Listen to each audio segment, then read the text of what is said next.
যখন আপনি একটি বিষয়ের গভীরে যাবেন এবং এই বিষয়টি নিয়ে কথা বলতেই থাকবেন, মানে আপনি ওই বিষয়টিতে ডুবে আছেন।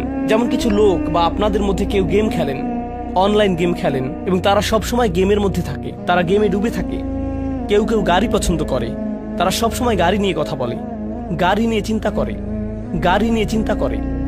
তাদের ফোনের ওয়ালপেপার গাড়ির ছবি, তারা সব সময় গাড়ির আপডেট দেখেন। এই ব্যক্তিটি গাড়িতে খাউদ হয়ে আছে। খাউদের প্রধান অর্থ হল কিছুতে পুরোপুরি ডুবে থাকা। আধুনিককালে এই শব্দটিকে কোনো কিছুতে আসক্ত হওয়ার জন্য ব্যবহার করা হয়। নেশা, যখন কেউ কিছুতে আসক্ত হয়, এটি খুবই আকর্ষণীয়, কারণ এই বিষয়ে বইও লেখা হয়েছে। আপনি এজ অফ অ্যাডিকশন নামে একটা বই খুঁজে দেখতে পারেন। এই যে সময় আমরা বসবাস করছি, এটি একটা নেশার যুগ। আগে লোকেরা মদের নেশা সম্পর্কে কথা বলতো। যারা জুয়া খেলে তারা একবার নয়, বারবার ফিরে আসে। তারা তাদের বাড়ি হারায়, পরিবার হারায়, এবং তারা এটা বন্ধ করতে পারে না। মাদক একটি নেশা হতে পারে। বহু লোক ইতিমধ্যে জানতে পারেন যে বিশ্বের নামকরা সামাজিক মিডিয়াগুলো, যেমন ফেসবুক, ইনস্টাগ্রাম, এই সংস্থাগুলো প্রথম তৈরিতে তারা বিশ্বের শীর্ষ ক্যাসিনোগুলোতে গিয়েছিল, কারণ তাদের অ্যাপ্লিকেশনগুলোর অ্যালগোরিদম এমনভাবে করা হয়েছে যেটা নিশ্চিত করে যে তাদের ব্যবহারকারীরা অ্যাপে থাকে। তারা চায় না যে আপনি টিকটক অন করেন এবং তা বন্ধ করে দেন। তারা চায় যে আপনি এটা অন করেন, সোয়াইপ করেন, আবার সোয়াইপ করেন, আবার সোয়াইপ করেন, এবং করতেই থাকেন। এই অ্যালগোরিদম বানাতে তাদের মানুষের আচরণ অধ্যয়ন করতে হয়েছিল। তাই তারা ক্যাসিনোতে গিয়েছিল এবং সেখান থেকে সেরা সাইকোলজিস্ট নিয়ে আসে, কারণ ক্যাসিনো শিল্প প্রথমে সাইকোলজিস্ট নিয়োগ দিয়েছিল যাতে লোকেরা স্লট মেশিনে বসে টাকা বের করতে পারে। তাদের উদ্দেশ্য ছিল আমাদেরকে সেখানে কতটুকু সময় ধরে রাখতে পারে, কারণ তারা সেখানে আমাদেরকে যত লম্বা সময় সম্ভব ধরে রাখতে পারবে, আমরা আরো বেশি আসক্ত হব। যারা লাস ভেগাসে ক্যাসিনো শিল্পের হিউম্যান বিহেভিয়ার তৈরি করেছিলেন, সেই একই লোকদের সিলিকন ভ্যালিতে নিয়ে আসা হয়েছিল সোশ্যাল মিডিয়ার ইউজার বিহেভিয়ার মডেল তৈরি করতে। কারণ তারা জানে যদি আপনি সবচেয়ে আসক্ত হন, তখন তারা আপনার থেকে সবচেয়ে বেশি প্রফিট করতে পারবে। যদি আপনি নেশায় ডুবে যান এবং আপনি বের হতে পারবেন না, যদি আপনি নেশায় ডুবে যান তখন আপনি বের হতে পারবেন না, এবং আপনি যদি এটা আবার করতে না পারেন, তাহলে আপনি আপনার ভিতরে কিছুই নেই এরকম একটা অনুভব করবেন। সে মদ পান করে এবং সে মনে করে সে ভালো ফিল করছে, সে চলে যায়। তার 1 ঘন্টা 2 ঘন্টা পর আবার মদ খেতে ইচ্ছা করে, তার আবার একটা চাহিদা তৈরি হয়, আমাকে আরেকটা দিন, আরেকটা দিন। তাদের পেট ব্যথা করতে থাকলেও তারা মদ পান করে যায়। তারা অর্ধেক ঘুমন্ত অবস্থায় থাকলেও মদ পান করে থাকে। তারা ঘুম থেকে উঠে এসেও মদ পান করতে চায়। এটি অনলাইন অন্যান্য নেশা এবং বিনোদনের নেশার ক্ষেত্রেও সত্যি। কিছু লোক চলচ্চিত্রে আসক্ত, নেটফ্লিক্সে কিছু লোক আসক্ত, স্পোর্টসে কিছু লোক আসক্ত।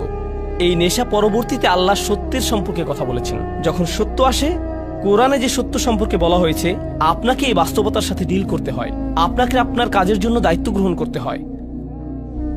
আমি কিভাবে আমার দিন কাটাচ্ছি তার ব্যাপারে যত্নশীল হতে হয়, কিভাবে আমি আমার রাত কাটাচ্ছি তার ব্যাপারে যত্নশীল হতে হয়। আমার নিজের ব্যাপারে দায়িত্ব আছে, আমার আল্লাহর জন্য দায়িত্ব আছে, আমার নিজের পরিবারের জন্য দায়িত্ব আছে। আমাকে এই সবগুলো ব্যাপারে যত্নশীল হতে হবে। কিন্তু আপনি যদি এই সত্যকে গ্রহণ করতে না চান এবং আপনি বাস্তবতা থেকে পালিয়ে বেড়াতে চান, আপনি নিজেকে হারিয়ে ফেলেন এবং কোনো একটি বিষয়ে আসক্ত হয়ে যান, এবং এভাবে আপনি আসক্তিতে ডুবে যান। আপনি জানেন কিছু মানুষ কি করে? কোনো একটি গ্যাদারিং এ কিছু শুনলে, মনে করেন 8 জন মানুষের একটি সমাবেশ, ফ্যামিলি গেট টুগেদার, তারা সেখানে বসে কথা বলছে এবং সেখানে কোনো একজন আল্লাহর দ্বীনের ব্যাপারে কথা তুলল, সে দ্রুত সেই বিষয়টি পরিবর্তন করে ফেলবে এবং সে চাইবে একটি অন্য বিষয়ে কথা বলতে, কারণ সে জানে সে কোন বিষয়ে কথা বলতে চাইবে। না না না, জানো ইউএফসি ফাইটে কি হয়েছে, এই খেলাটিতে কি হয়েছে, এই ছবিটিতে কি হয়েছে, ও আল্লাহ সেগুলো কত ভালো ছিল, এবং আমি এভাবে কথা বলতে থাকি, কথা বলতে থাকি, কথা বলতে থাকি। তারা যদি দিন সম্পর্কে কথা বলে, তবে তারা দিনকে একটা মজার ছলে কথা বলে, এই বিষয়ে কথা বলাটা একটু ফান। তখন আল্লাহ বলেন, হাত্তা ইয়াখুদু ফি হাদিসিন গায়রিহি, তাদের সাথে ততক্ষণ কথা বললেন না যতক্ষণ পর্যন্ত তার অন্য বিষয়ে ডুবে না যায়, যতক্ষণ পর্যন্ত তারা অন্য বিষয়ে ডুবে না যায়। এখন আমার আপনার নিজেদেরকে জিজ্ঞাসা করা উচিত, এটা মানুষের সম্পর্কে সমালোচনা নয়, এটা আমি এবং আপনি আমাদের সম্পর্কে যা ভাবি তাই। আমি প্রতিদিন যে বিষয়ে ডুবে থাকি, এর কি কোনো উদ্দেশ্য আছে, নাকি আমরা আসলে শুধু এদিক ওদিক ঘুরে বেড়াচ্ছি? এই প্রশ্নটি আমি আমাকে জিজ্ঞেস করতে চাই। বিচার দিবসে আল্লাহ বলবেন, বিচার দিবস সম্পর্কে আল্লাহ বললেন, ইয়াউমা ইযিল্লিল মুকাজ্জিবিন আল্লাযীনা হুম ফি খাউদিন ইয়ালআবুন, তারা বিভিন্ন বিষয়ে ডুবে আছে এবং সেই বিষয়ে এদিক ওদিক ঘুরে বেড়াচ্ছে, তারা শুধুই ঘুরে বেড়াচ্ছে। এবং প্রতিবার যখন কোরআন তাদেরকে ডাকে, সত্য তাদেরকে ডাকে, সবকিছু দায়িত্ববোধ, কারণ বিচার দিবস মানেই দায়িত্ববোধ, তাই নয় কি? বিচার দিবস হচ্ছে একটি কোর্ট, এবং এই কোর্টে কি হয়? বিচারক বলেন আপনি যা করছেন তার জন্য আপনিই দায়ী। আপনাকে কোর্টে নিজেকে উপস্থাপন করতে হয়, এবং যারা জানে যে তাদের সামনে একটি বিচারের দিন আসছে, তাদের জন্য একটি বিচার অপেক্ষা করছে, তারা সেই বিচার দিনের জন্য প্রস্তুতি গ্রহণ করে। এটাই এই জীবনে হয়, এটাই বিচার দিবসের জন্য সাধারণ যুক্তি। কিন্তু যেই ব্যক্তি সেই ট্রায়ালের জন্য প্রস্তুত নয়, তারা শুধু খেলে বেড়াচ্ছে, তারা গেমে আসক্ত, তাহলে তারা সেই বিচার দিনে খুবই বিপদে পড়বে। এবং কেউ কেউ বলে, এই এই বিচার দিবস আগামীকাল, বিচার দিবস আগামী সপ্তাহে, তাড়াতাড়ি এই দিনের জন্য প্রস্তুতি গ্রহণ করো। কিন্তু আপনি তৈরি নন, আপনি আপনার কাজ শেষ করেননি, সেই দিন কি আপনার বিপক্ষে হতে যাচ্ছে? আরে যান যান, আমাকে খেলতে দেন। এটা সত্য নয়। এই মানুষগুলো খুব বেশি আসলেই খুব বেশি, তারা খুবই নেতিবাচক, আমাকে আমার মতো থাকতে দিন। আপনি জানেন, এমন একটা সময় ছিল যখন দার্শনিকেরা ক্যাপিটালিজম, কমিউনিজম, অ্যাথিজম এইগুলো নিয়ে কথা বলতো। এখন আমরা একটা নতুন পৃথিবীতে, আপনার ইমোশনই আপনার নতুন ধর্ম। আমাকে একটু ভালো থাকতে দিন তো, আমি শুধু ভালো থাকতে চাই, আমাকে আমার মতো থাকতে দিন। আপনি জানেন, বিচার দিবসে আল্লাহ এমন একটি বর্ণনাই দিয়েছেন, আল্লাযীনা হুম ফী খাউদিন ইয়ালআবুন। যখন কোনো মানুষ কোনো কিছুতে ডুবে যায়, তখন সে আর অন্য কিছুতে যেতে চায় না, সে ওখানে আটকে পড়ে, তারা একই জায়গায় থাকে। যখন কোনো মানুষ কোনো কিছুতে আসক্ত হয়, তখন আপনি তাকে 1 বছর আগেও যেখানে দেখেছেন, এখনো ঠিক সেখানেই দেখবেন। আপনি জানেন, যখন মানুষ কোনো কিছুর পরিবর্তন করে না, আল্লাহ তাদেরকে পরিবর্তন করেন। আল্লাহ বলেন, ওয়াল্লাযীনা ইয়াওমা ইউদআউনা ইলা নারি জাহান্নামা দাআ। তখন আল্লাহ তাদেরকে জাহান্নামের আগুনের দিকে ঠেলে দেন। তাদেরকে ঠেলে দেয়া হয় কারণ তারা নিজেরা নড়ে না, তারা যেতে চায় না। হাযিহিন নারুল্লাতী কুনতুম বিহা তুকাযযিবুন। এই হচ্ছে জাহান্নাম, যাকে তোমরা মিথ্যা বলতে। আফাসিহরুম হাযা, যদি আমি বলি এটা কি জাদু? আও আনতুম লা তুবসিরুন, তুমি কি দেখছো না? কারণ আমি কোনো আগুন দেখতে পাচ্ছি না। হে আস্তাগফিরুল্লাহ বলো, এগুলো করো না।